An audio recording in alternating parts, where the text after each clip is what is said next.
urwego rw'igihugu rw'ubugenzacyaha RIB rumaze gutangaza ko rwataye muri yombi Sengabo Jean Bosco.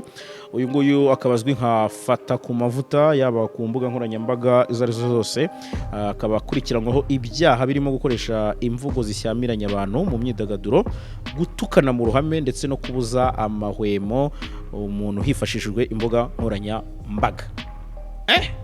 Hatari.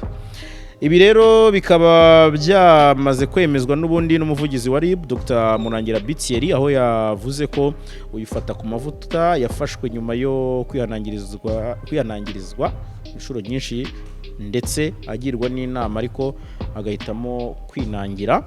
Akaba rero yarafunzwe ku wa 18 Ukwakira 2024. Kugeza ubu rero akaba afungiye kuri sitasiyo ya RIB ya Kacyiru.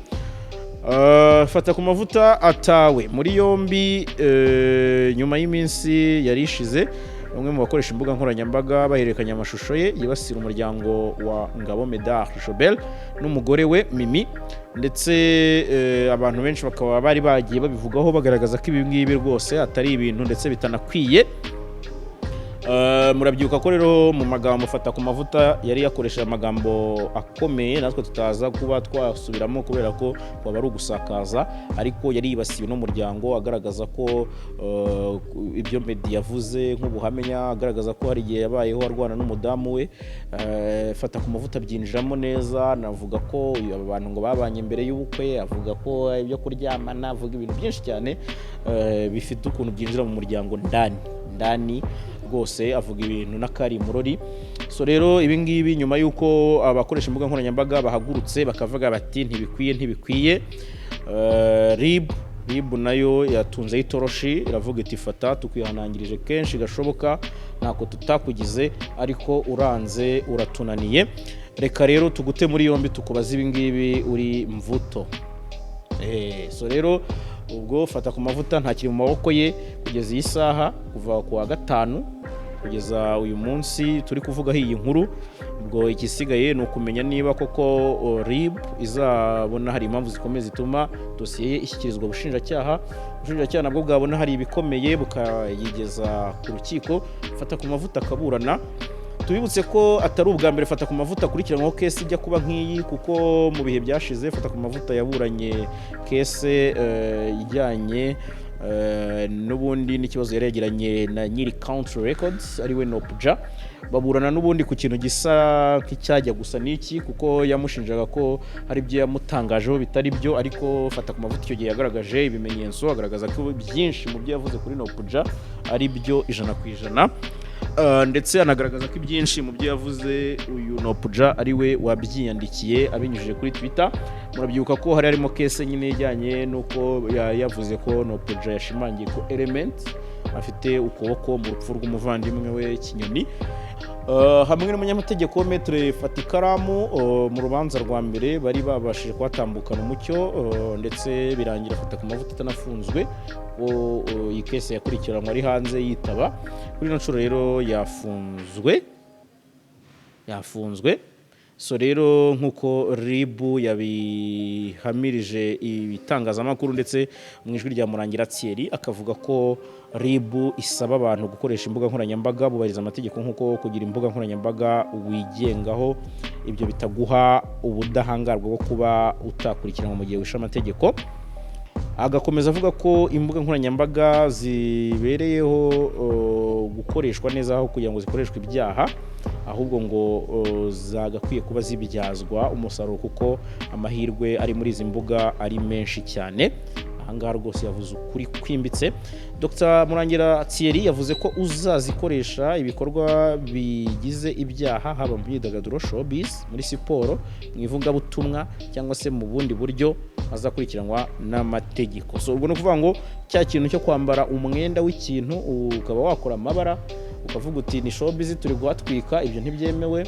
Ibyo kuvuga ngo ibintu nibyo muri siporo, ibyo ngibyo ugomba kuba ufite fact, ariko kandi n'abajya amasengesho murabizi byabaye kuri Bayongwe n'abandi ibyo bagiye batangariza ku mbuga byagiye bibabaho. So ibyo ngibyo rero bikomeze kuba isomo kuri twese nanjye urimo utangaza ibyo ngibyo. hano ndi kumwe n'umukada. Umukada reka numva ikintu abivugaho mbone kugira aho mpinira, mubaze nti ese nyuma yitabwa muri yombi rya Fata, dore ko ni umusesenguzi wabyitwayemo igihe kirekire yigaragaza rwose ko aba afite donido, ariko kandi akaba nawe akoresha imvugo ziremereye. Yego, umukada ibintu bivugaho iki? ni inkuru ibabaje tubonye mu kanya gatoya, ariko nka Jalas Official TV nayo ibi ya mbere kubagezaho amakuru. Ubwo rero wagombaga guhita witereka ukababwira, ariko twagiye tuvuga ibintu bitandukanye. Sometimes hari igihe tunakoresha n'imvugo zo gukumira, undi tukagira inama bagenzi bacu, ariko ndabyibuka iyo kese wari ukomojeho ku bwa Nopuja, twagezeho tunavugira Fata, ariko nyuma yaho imwe mu nkuru zatumye nsa nkaho nanavuga ati Banyarwanda nanone ni mu keburemo gakeya Fata tudakomeretsa. Ni inkuru yari yakoze kuri The Ben, agera hanamuhuza n'iby'abapfumu, tugera aho turanavuga ngo nyaboneka si ngombwa, si bikwiriye ku mabrandi nk'aya Blessing igihugu, ariko nyine akomeza kugenda yijandika. Byabaye rero akamaramaza ubwo bamukumiraga cyangwa bavugaga ngo iyi ni last warning, murangira Bitieri Dr. ndetse ngenza kuza no mu nkuru mvuga ngo ikibabaje nuko umusesenguzi nk'uyu baba bamukurikiranyije na Jackie babakumirira rimwe. Ariko nanone back in the days tubibutse ko Fata yagiye agaragara mu nkuru z'imiryango cyane. Icyo nicyo kintu tudakunze, nicyo kintu tuvuga ngo gihagarare. Ni izo ngaruka twanabonye mu bihe bishize mu nkuru zeruka, haba ku byavuzwe kuri Sabe, haba inkuru bayago bagarukagamo wabonaga ko zibanda mu miryango.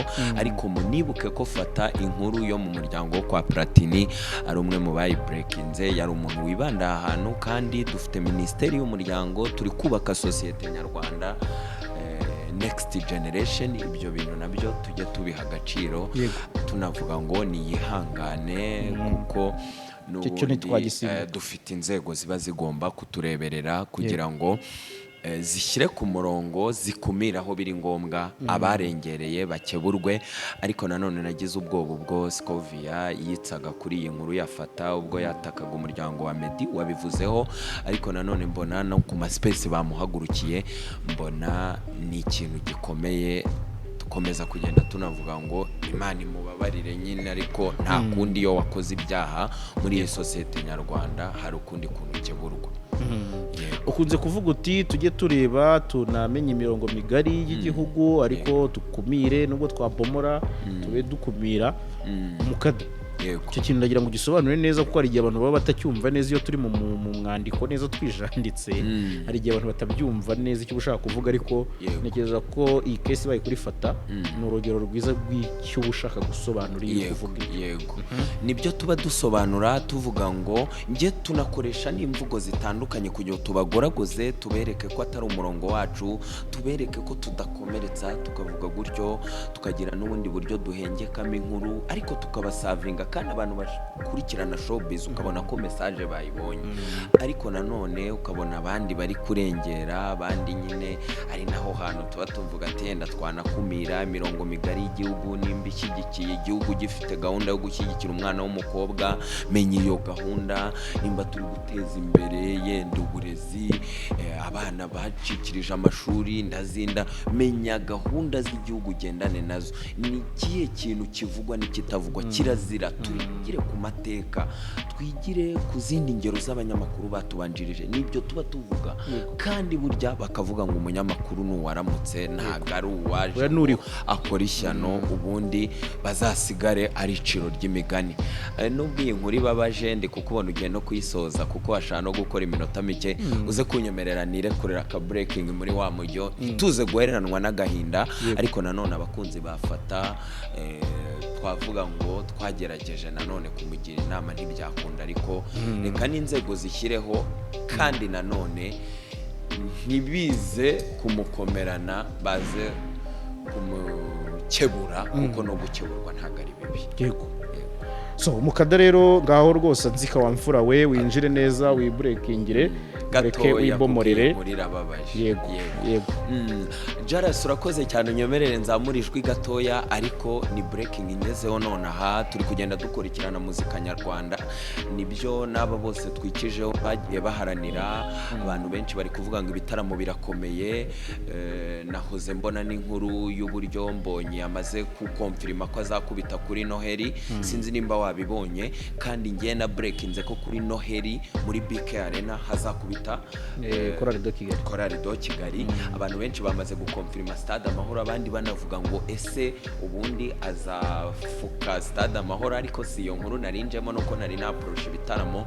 Inkuru ingezeho nonaha ni Shine Boy Fest. Twagiye tuyivugaho ibintu bikomeye, twagiye twumva navuga ngo agiye kuzana ama stage ateye ubwoba, twagiye twumva ko anatubikiye uduseke dutandukanye. Tumwe muri utwo duseke atubikiye maze kwinjira none ahangaha amenye inkuru yurangaje imbere bamwe mu bazasusurutsa ku itariki 29 z'ukwezi kwa 11 n'ubundi muri Shine Boy Fest. Umunya South Africa waciye impaka uyabanyanaija bateye ivi yaje mu Rwanda rimwe kabiri, ariko nanone mu mujyo wa Davis D urabona ko ari indi elema nziza bapikinze kuri iki gitaramo. Nta wundi ni Nastasi, uyu muraperi amaze gukonfirima kazaba ari muri Shine Boy Fest. wow Wamwumvise Davis D, muraperi w'abakobwa, Shine Boy umwami w'amajyepfo. Ejo bundi Melody tumukotinge gatoya dusoza inkuru, niwe wavuze ngo n'abanya Nigeria bumva amapiano ya South Africa. Umuziki wa South Africa wateka inzova. Twagiye tubona muri za Grammy, twagiye tubona batayira, twagiye tubona muvoma z'abanya South Africa. Rero nimba n'abahanzi bacu bari gutagetingayo, nimba ba Black Diamond bafitanye indirimbo na Bruce Melody, nimba muri Shine Boy Fest uwitwa Nastasi aje, ni ibintu bikomeye. Abanyarwanda bari guteka ingova. Reka na ba Diamond batwigireho, reka bakunde showbiz turi gukina, ariko nanone mureke natwe tuyirimo twitereke, mureke dusupportingane, ariko nanone twihanganisha umwe mu biyitaga ingagi hano muri game wamaze gutabwa muri yombi n'umuryango we muri rusange wafata ku mavuta. Ubwo n'inshuti ze n'abamufana n'abandi mwese, ubwo muri make turabihanganishije. Nagerageje kuvugisha byihariye umuvugizi wa RIB, ariko ndabona nsubiza ko ari ahantu hatoroshye ko twavugana, naho arahanyeretse ndikangamo. Yego kanzemo, baba bari mu kazi gakanzemo. Yes, urabona ahantu ari ko n'ubundi atari kure y'ibintu byacu. biragaragara. So rero ni ibyo, reka duhinira ahangaha, ibindi nakagaruka.